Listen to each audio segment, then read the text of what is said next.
ہاں اور بولتے جاؤ.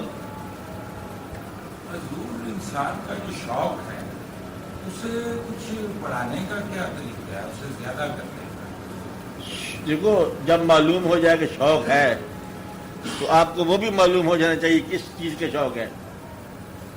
جس کا شوق ہے اس کے علاوہ کا شوق بند کر دو، شوق بڑھ جائے گا. اس کی ضد ہے، اس کے علاوہ ہے، علاوہ کا شوق بند کر دو، علاوہ کی خواہش بند کر دو، اس کی اپوزٹ کی خواہش بند کر دو تو پھر شوق بڑھ جائے گا. شوق کو کنسنٹریٹ کرو. اگر ایک آدمی گھر میں 2 چیزوں کو شوق کرے، 2 متضاد چیزوں کو شوق کرے اپنے پاس، تو وہ پھر پریشان ہو جائے گا. کہتا ہے ہم دنیا میں زندہ بھی رہنا چاہتے ہیں، ہم طویل زندگی چاہتے ہیں اور پریشانی بھی نہ ہو. کیسے نہ ہو؟ ان کا بات یہ ہے اگر تمہیں اپنا کام نہیں ہوگا تو ماں باپ کا کام دیکھو گے. ماں باپ کا کام دیکھو گے، لمبی عمر ہوگی کچھ نہ کچھ تو کرو گے، یا ماں باپ اولاد کا کام دیکھیں گے، کچھ نہ کچھ تو ہوگا.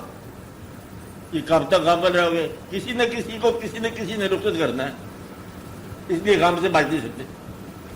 یہ بیان غلط ہے کہ تم غم سے بچ جاؤ گے، سوال نہیں پیدا ہوتا. جو پیدا ہوا غم سے نہیں بچے گا. خوشی دینے والے نے ہی غم دینا ہے آپ کو، یہ قانون بنا ہوا ہے. جو زیادہ خوشی دیتا ہے وہی زیادہ غم دے کے جاتا ہے. تو جو زیادہ پھیلتا ہے وہ زیادہ پریشان ہوتا ہے، یہ بھی پتہ ہے. جو مقیم ہوگا اسی کے اوپر سفر آئے گا، مشکل میں جائے گا. تو یہ منزل ایسی ہے، اللہ تعالیٰ نے قانون ایسا بتا دیا. یا تو ہر آدمی کو ٹھہر سکتا ہے جہاں پر ہمیشہ کے لیے، پھر کوئی بات تھی.